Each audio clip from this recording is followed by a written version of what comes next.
afternoon, everybody. I am Jennifer Williams, and I'm so happy to be here with you today. We are happy to welcome not only one, but two special guests. Dr. Christopher Gitzelmann, Chief of Pediatric Surgery here at Cooperman Barnabas Medical Center and the Children's Hospital at Newark Beth Israel Medical Center, and Nurse Practitioner Abigail Walsh. Today, we will be discussing what you need to know if your child needs surgery, from signs and symptoms to look out for, and important information you should know if your child does in fact need surgery. So if you have a question for us, leave us a comment below, and please help me welcome Dr. Gitzelmann and Abby. Thank you both so much for being here today. Thank you. I know that you're very busy and lots going on, but we really do appreciate it. So thank you so much. Thank you. So let's just dive right in like always. So why don't you both tell us a little bit about the work that you do here? Sure. So the Division of Pediatric Surgery takes care of surgical issues in children, ranging from very premature babies all the way up to adolescent age, and includes more common problems that children have and more rare problems that children have. And Abby, how about you? So I'm one of the two nurse practitioners on our surgical team, and we work together side by side with the surgeons, helping in the diagnosis, the workup, and management of these children, regardless if they're inpatient or they're in the outpatient setting. And Dr. Gitzelmann, as a pediatric surgeon, what are some common conditions that you're treating children for? Yeah, so we treat both things that are more urgent and less urgent. Less urgent things are that we see in the outpatient clinic, which typically are, hernias, lumps and bumps, things that are elective cases, and then we also take care of more urgent things, which are conditions that we see in the NICU, in the PICU, on the floor, and through the emergency department. What are some examples of those urgent surgeries that? Yeah, so from the emergency department, appendicitis is something that most people know what it is, a condition where the appendix needs to be removed. Those are things that are urgent, not super urgent, but they need to be done within a reasonable amount of time. And then we have newborn babies in the neonatal intensive care unit that are born with conditions or malformations that require our specialty to take a look at and treat. And then we have conditions from the PICU and the floor, which can be urgent as well. Yeah. And Abby, we would at all costs, of course, like to avoid surgery. So what are some ways that parents can help keep their children healthy? Well, keeping your child healthy is, I think, with COVID, right? We've learned a lot about hand washing, hand hygiene, which is always an essential thing, and safety. Children are more prone to accidents, so bike helmets, street smarts. Things, especially when we're in water safety, especially as we're entering warmer months, is always very critical. From a surgical perspective, though, there are a few cases where of ingestion that can be very dangerous, and from a surgical perspective, that's what we see. So kids, unfortunately, if they ingest a battery of any sort, especially button batteries, they're cold, right? They feel good on your tongue, so that's just kind of a temptation. If those are swallowed, they need to be removed, or they can be very damaging to the intestine. Same things with on the desk magnets, these little balls. So these should be called bucky balls that you can make arrangements out of. They're fun to fidget with. Pretty colors. And again, they put it in their mouth because it's cold, it feels good, and those get ingested, and those can be very damaging. And then what we've advertised together as a really critical newer thing that's happening, newer in like the last 10 years, I'd say, is water bead ingestion. So those are the tiny little beads that are, look like pea size, and they expand in water. Well, they also expand in gastric secretions, and then they get stuck in intestines. And those are really challenging because you can't see them on x-ray. So extra vigilance when having those toys, for sure. Right. And just in general, how important is for a child to go to regular checkups with their pediatrician? Oh, it's so important. It's important to make sure that there's a pediatrician evaluating their developmental milestones, giving them the immunizations that they need to stay healthy and strong. And there's data to show that the outcomes are better for children who have pediatricians. We see it within our health system. If the kid doesn't have a pediatrician, they're actually more likely to show up with that appendicitis we were talking about, but perforated, meaning they showed up late. It's much more reassuring to know you have to kind of tolerate an emergency room if your pediatrician says, yes, I'm worried, you know, something is concerning. And then they have the confidence, and those kids are usually caught sooner. And it's, you know, this is something, when I was researching, of course, we all love the internet and looking at things. So, you know, sometimes we are our own worst, you know, enemy. Dr. Gitzelmann, should we be, you know, using the internet to diagnose ourselves or our kids, or, you know, is there some cautionary tales you have for us, or some advice that you have if we are doing this? Yeah, that's a great question. You know, we're all curious people. We like to find out the answers as soon as we can, and it's gotten a lot easier with the internet to go on and find information about what you're looking for. And with medical problems, you know, there are some caveats associated with that. I usually tell parents that it's okay for them to go and research whatever diagnosis they're looking for. Unfortunately, when it comes to outcomes, you'll find more negative outcomes published than you will good outcomes, because good outcomes, nobody really takes the time to publish that, because it's like 3 sentences. So bad outcomes, you can find a lot of that scares patients. So I always tell them, beware, you know, we'll find these. And I think it's a good idea to stay on, you know, medical sites or peer-reviewed medical sites when you're looking for that type of information. And Abby, you shared too, and when we were talking about how sometimes if you're going for a second opinion, it's better to kind of understand a little bit about, you know, maybe your opinion is different than someone else's opinion. So what? Yeah, I mean, I think the visit is more successful, and I think it's more enlightening for everyone if we're just as straightforward as we can about what's going on. So if you're here saying a second opinion or a third opinion, what did the other surgeon tell you? Some people don't, and I've done this myself, like I don't want to upset them by saying that like I'm questioning someone else's decision, but that's okay. You know, we all need to have that conversation. And with the pediatrician, Dr. Gitzelmann will always say, you know, may I ask, what have you been told so far about this condition? I mean, that happens oftentimes when we do, we also do prenatal consults for, you know, if the fetus has a problem. What have you learned so far? So what has someone told you? And then we can kind of, you know, understand what their baseline understanding is, and then maybe clarify, we're actually talking about the same thing, or we're talking about different things because we're using different terminology, or ways to describe something.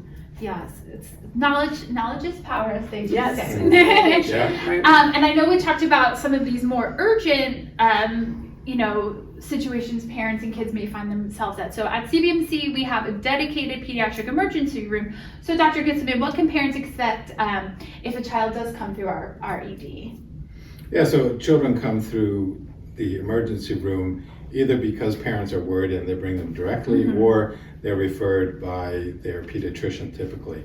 They'll be met by the emergency room team, which will take a look at the baby or child, examine, try and verify what is going on, and then they'll call us, and our team will come by and we'll examine the patient, we'll talk to the parents, we'll verify, you know, imaging studies, and try and come to a diagnosis.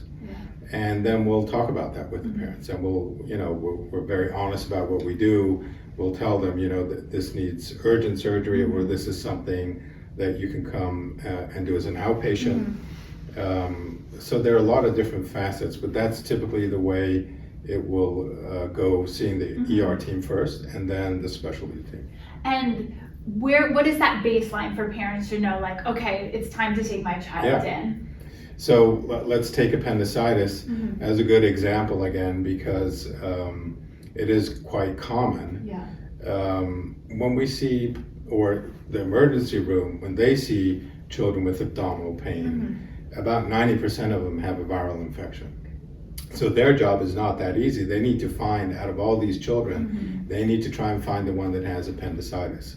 So the difference, or the similarity better, is in the beginning that they both start with abdominal pain, which is unspecific. Appendicitis will progressively get worse. It will be a constant pain, as opposed to a viral infection, which typically is self-limiting in time, and it typically causes colicky pain. So if your child has persistent, usually in the right lower area of the abdomen, and it's persistent and it continues to get worse, definitely a time to come in. Definitely. And Abby, if a child does need surgery, how do you help them prepare? How can parents help their kids prepare? That's a good question. It's really difficult, especially if it's through the emergency room where we're like, hi, we're your surgical team and we're going to take your kid to surgery right now, trust us. So that can be a little bit challenging. You can trust them, everyone. But you're a nervous parent, of course. Yeah. And as Dr. Gitzelmann said, we're straightforward with our parents and our children about what's happening. Of course, the child, you're not necessarily going to explain it the same way, so you explain it in a different way. You have a boo-boo inside of you that's mad at you, that's what's causing the pain, we're going to go take it out. Those sorts of things. You're going to be safe, you're going to be sleeping, so you're not going to feel anything. Your lovey can come in with you, your stuffy, whatever thing they have can stay with you the whole time. Of course, it depends on the age of the child, but if it was a younger child. And to the parents, it's the same. How long are we going to be in surgery for? If it's going to be longer, we'll call you, and try and just instill clear communication, expectations to them, and so that they can anticipate. It's probably harder for a parent, right, than the kid. No, it's definitely harder for the parent than the kid. And Dr. Gitzelmann and I are both parents, and we both, treat these kids like they're our own. Truly, it's tough. It's tough. And on that day, what are some things people can expect on that day of surgery? So specifically on the day, you're going to, especially if you're outpatient, like from the office, you're going to go to our same day holding area. You're going to meet the surgical team, the anesthesiologist, who are all a pediatric anesthesiologist, and we have child life specialists too, so they can help us explain things, especially a child who might have a behavioral diagnosis. We'll make sure that they're in a quieter room, and we have the resources to give them the education by showing them certain things they might receive, what an IV looks like, what a face mask looks like for the oxygen delivery, and those types of things. And then in talking about that specifically, like the anesthesia part of it, I recently had surgery, and I know that was my number one fear of like, what happens when you go under anesthesia? So for kids, what can they expect? So what's nice about anesthesia, at least here, is that they give them what's called a mask induction of anesthesia. And I am no anesthesiologist, to be clear. But they put them to sleep first, and then they put the IV in. Okay. So a lot of kids are worried about getting the poke. So they're not going to feel the pain. They're just going to deal with the oxygen mask, which doesn't smell good. And so we try to encourage them. Some kids that are seasoned surgical patients line it with a scented lip gloss or something that might help them, or we just tell them it smells like something, or we say it looks like a fireman's mask, so that kids kind of think that's cool. Make it a little easier. Right. And okay, so now we've had surgery. What can patients expect during post-op care? So for outpatient procedures where they go home the same day, it usually takes 1 or 2 days to recover. So we typically do outpatient procedures on a Thursday. That gives them, over the weekend to kind of recover. And most patients will go home, will go back to school on Monday. We only use Tylenol Motrin for outpatient procedures for pain control. And it's important to make them comfortable because we want them to get out of bed. We don't want them to lie in bed. We want them to be mobile, move around. There's typically no restriction in diet. So most parents tell us, right, that it's about a day or two of Tylenol Motrin. Some go home and run around like nothing happened the same day, which is amazing, right? Kids are really, really resilient. They do way better than we do. Yeah, they do. Definitely. They don't think about it as much. Well, they're fairly simple. Their focus is either on having fun or the pain. Once the pain goes away, then having fun is all they want. So it's fairly easy to tell if a child is in discomfort or not, because they won't want to play if they're in discomfort, right? We should focus on those as grown-ups. Focus on the fun. Exactly. And you talked about your, a little bit about your role as a nurse practitioner. Advanced practice providers are a huge part of our hospital system, and they play such an important role. Sometimes there's some of those misconceptions, or people like, well, I'd rather just only speak to the doctor. So, how do you, tell us about your role and kind of, how important it is in taking care of patients, and part of that team that does, coming in especially for surgery and taking care of your child or, patients. Yeah, that's a good question. It's tough, and I think it probably is different for every team. So from an advanced practice provider, we really are talking about physician assistants or PAs and an NP or which is a nurse practitioner. So as a nurse practitioner, I was a bedside nurse for many years before becoming a nurse practitioner, and we're either master's or doctorate prepared clinicians. And we specialize nurse practitioners in a certain age group. So we're licensed by our age first. So I'm a pediatric and actually got my degree in critical care medicine. So pediatric critical care, I'm an acute care provider. There's a little, some nuanced differences, but really shows that I'm kind of an in-hospital trained person, kind of used to seeing, unfortunately, sick children over time. So, and it's important for us in our role to identify who we are, what we're there to do, and how we're going to communicate the information to the attending. If you're seeing a nurse practitioner as part of a team like surgery, people will say, "Oh, I love nurse practitioners. I only go to the nurse practitioner," because you can. You don't have to see a physician in addition. But here in our team, we're part of that together team. So usually describe what I'm there to do. Either it's known that I'm going to be the only provider, or it's unexpected. Like Dr. Gitzelmann's in emergency surgery, and I'm so sorry, or not sorry, but I'm here now. I'm going to start the care. I'm going to start the process. If we get to a point where I don't know something, we'll ask Dr. Gitzelmann, what questions do you, if it's a phone call, what questions do you have for him? He's not available right now. Can I help facilitate and start the conversation? And as I was just talking to one of my colleagues about, 99% of the time, once you clarify that, everyone's happy. You can't please everybody, but again, it's just about that communication and saying what you're here to do. Always important in care and any kind. And Dr. Gitzelmann, I also think that, it's not always common knowledge that it's a team approach, right? So the physician, the surgeon, has a specific role, and Abby has a specific role, the nurse practitioner, but we complement each other. So she supplements what I do, but I also supplement what she does. I mean, I'll come in sometimes into rooms and, the parents will say, "Where's Abby?" I said, "Well, I'm sorry, Abby's not here right now. You've got to deal with me." And the same thing happens to her. But, we've built this program to be a team approach, and I understand that it's not always common knowledge for people to understand. They may think that she's acting on her own without discussing it with me, or the other way around. So that's really important if people who are watching understand that we never do anything without talking to each other. They're like the perfect peanut butter and jelly sandwich, everyone, I like to think. And talking about that team, you have put together this incredible team, of course with Abby, but, across your whole practice. So, why is that so important in that providing that excellent care? Yeah, we're really proud of the academic program that we've built here in the northern New Jersey, which services both Cooperman Barnabas and the Children's Hospital at MBI in Newark.